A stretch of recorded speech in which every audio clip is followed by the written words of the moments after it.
ओम श्री विष्णुवे नमः। नमस्कार दोस्तों, आप सभी के स्वागत है हमारे यूट्यूब चैनल पावरफुल हिंदू धर्म में। आज हम आप सभी को आषाढ़ मास के कृष्ण पक्ष में पड़ने वाली योगिनी एकादशी की पूजा विधि, शुभ मुहूर्त, पारण का समय और कथा का रसपान कराएंगे। अगर आप सभी हमारी वीडियो को पहली बार देख रहे हैं तो वीडियो को लाइक कीजिए, चैनल को सब्सक्राइब कीजिए, बेल आइकन को प्रेस कीजिए ताकि आने वाली वीडियो की नोटिफिकेशन आप सभी को मिलती रहे। आइए योगिनी एकादशी के महत्व के बारे में बताते हैं। साल में 24 एकादशी व्रत रखे जाते हैं। यह सभी भगवान श्री नारायण को समर्पित है। इस दिन उनका पूजा करने से शुभ फलों की प्राप्ति होती है। ऐसे में कुछ लोग निर्जला उपवास भी रखते हैं जो बेहद कठिन होता है। इस दिन को लेकर मान्यता है कि जो भी एकादशी का व्रत रखता है उस पर भगवान विष्णु के साथ साथ माँ लक्ष्मी की कृपा भी बनी रहती है। ऐसे में आषाढ़ माह में आने वाली योगिनी एकादशी का महत्व अधिक बढ़ जाता है। आषाढ़ महीने की कृष्ण पक्ष की एकादशी को योगिनी एकादशी के नाम से भी जाना जाता है। इस बार 2 जुलाई 2024 के दिन यह व्रत रखा जाएगा। मान्यता है कि योगिनी एकादशी के दिन श्री हरि विष्णु जी की पूजा अर्चना करने पर पापों से मुक्ति मिलती है। यह भी कहा जाता है कि इस व्रत को कराने से मृत्यु के बाद भगवान श्री विष्णु के चरणों में स्थान प्राप्त होता है। इस दिन व्रत रखने से 88,000 ब्राह्मणों को भोजन कराने के बराबर का फल प्राप्त होता है।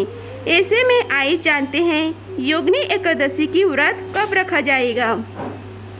योगिनी एकादशी के व्रत 2024 को 2 जुलाई के दिन योगिनी एकादशी का व्रत रखा जाएगा।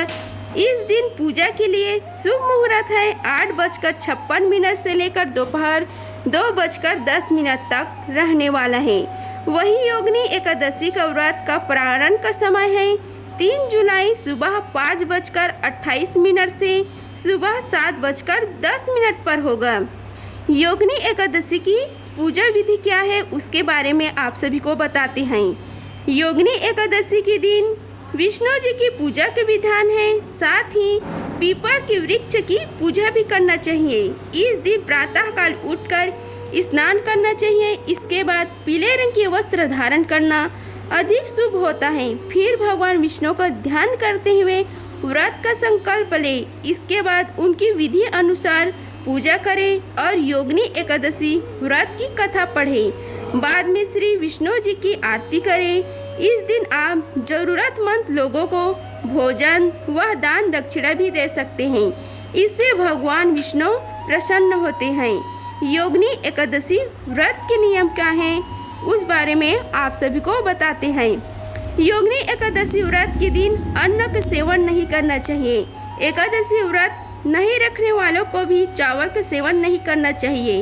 इस दिन बाल, नाखून, दाढ़ी कटवाने भी नहीं चाहिए। योगिनी एकादशी के दिन ब्राह्मणों को कुछ दान अवश्य करना चाहिए। एकादशी व्रत के पारण करने के बाद अन्न का दान करना शुभ माना गया है। अब हम आप सभी को श्री हरि नारायण की योगिनी एकादशी व्रत की कथा का रसपान कराते हैं। आइए रसपान कीजिए कथा का। धर्मराज युधिष्ठिर कहने लगे कि हे भगवान, मैंने ज्येष्ठ शुक्ल एकादशी व्रत का महात्म्य सुना। अब कृपा आषाढ़ कृष्ण एकादशी की कथा सुनाइए। इसका नाम क्या है तथा इसका महात्म्य क्या है यह भी बताइए। श्री कृष्ण कहने लगे कि हे राजन, आषाढ़ कृष्ण एकादशी के नाम योगिनी है। इसके व्रत से समस्त पाप नष्ट हो जाते हैं। यह इस लोक में भोग और परलोक में मुक्ति देने वाले हैं। यह तीनों लोक में प्रसिद्ध है। मैं तुमसे पुराणों में वर्णित की हुई कथा कहता हूँ, तुम ध्यान पूर्वक इसे सुनो। सर्वधर्म की अलकपुरी नामक नगरी में कुबेर नाम का एक राजा रहता था। वह शिव भक्त था और प्रतिदिन शिव जी की पूजा किया करता था। हेम नाम का एक माली पूजा के लिए उसके यहाँ फूल लाया करता था। हेम की विलाक्षी नाम की सुंदर स्त्री थी। एक दिन वह मानसरोवर से पुष्प तो ले आया, लेकिन काम सख्त होने के कारण वह अपनी स्त्री से हास्य विनोद तथा रमण करने लगा। इधर राजा उसकी दोपहर तक राह देखता रहा। अंत में राजा कुबेर ने सेवकों को आज्ञा दी कि तुम लोग जाकर माली के न आने का कारण पता करो, क्योंकि वह अभी तक पुष्प लेकर नहीं आया।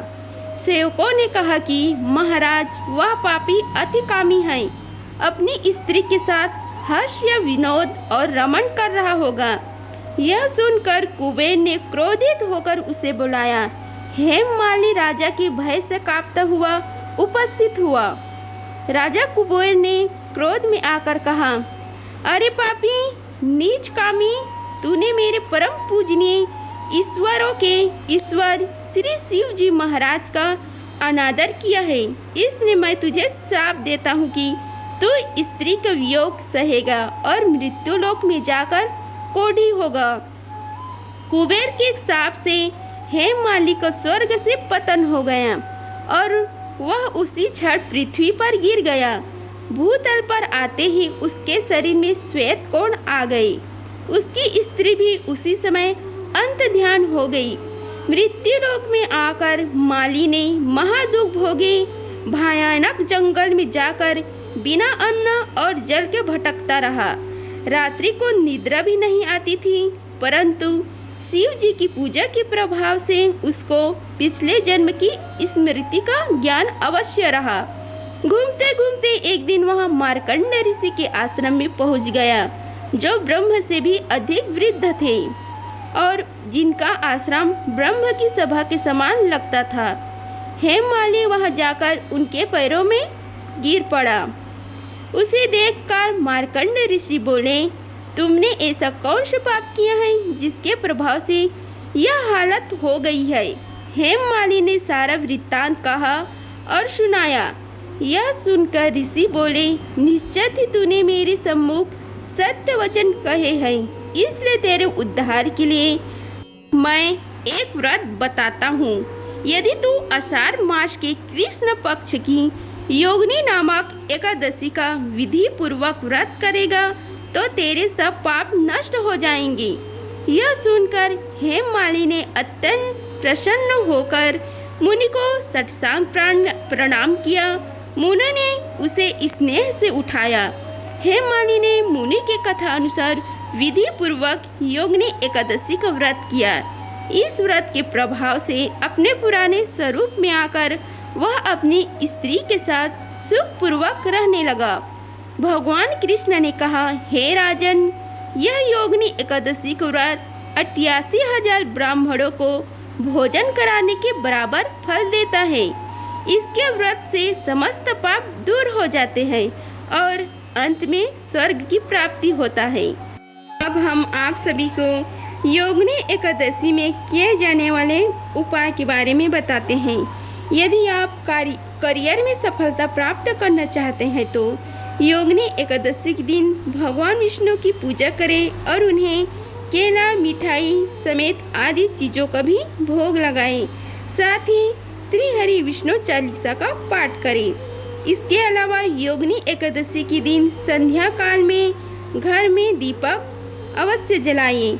योगिनी एकादशी के दिन निर्जला एकादशी से भगवान विष्णु और माँ लक्ष्मी की आराधना करने और व्रत के दौरान ओम नमो भगवते वासुदेवाय नमः मंत्र का जाप करने से सभी मनोकामनाएं पूर्ण होती हैं। निर्जला एकादशी के दिन ब्राह्मणों को शक्कर के साथ जल के घड़े दान करने चाहिए। इससे भगवान शुभ फल प्रदान करते हैं। योगिनी एकादशी के दिन शुभ फल की प्राप्ति के लिए योगिनी एकादशी पर पूजा करने के बाद गरीबों को अन्न, धन और वस्त्र का दान करना चाहिए। आर्थिक तंगी से मुक्ति पाने के लिए योगिनी एकादशी के दिन सुबह उठकर स्नान करें और पीले वस्त्र धारण करें। इसके बाद सूर्य देव को जल अर्पित कर तुलसी के पास घी का दीपक जलाएं और जल दें। साथ ही तुलसी मंत्र का जाप करें। इस कार्य को करने से आर्थिक तंगी दूर होती है और लाभ का योग्य बनते हैं। अगर आप श्री हरि विष्णु की कृपा प्राप्त करना चाहते हैं तो निर्जला एकादशी पर तथा योगिनी एकादशी पर पीले वस्त्र का दान करें, क्योंकि भगवान विष्णु को पीले रंग अति प्रिय है। इससे कुंडली में गुरु मजबूत होता है। इसके अलावा अन्न का दान करने का भी अधिक महत्व है। इस दिन श्रद्धा अनुसार जरूरतमंदों को दाल और आटा का दान करना चाहिए। एकादशी के दिन भगवान विष्णु के साथ तुलसी जी का सुबह शाम पूजा करें और 5 घी के दीपक जलाइए।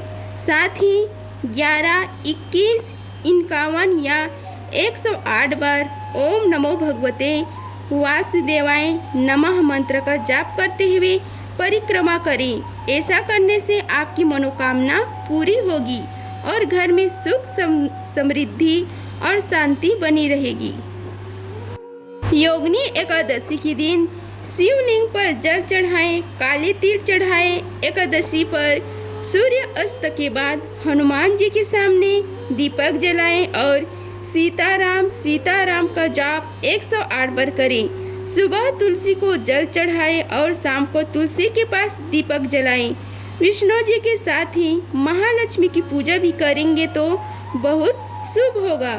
अगर आप सभी को हमारी वीडियो पसंद आई होगी तो वीडियो को लाइक कीजिए, चैनल को सब्सक्राइब कीजिए और कमेंट बॉक्स में ओम नमो भगवते वासुदेवाय लिखिए। धन्यवाद। मिलते हैं अगले वीडियो में, तब तक के लिए जय श्री राधे कृष्णा।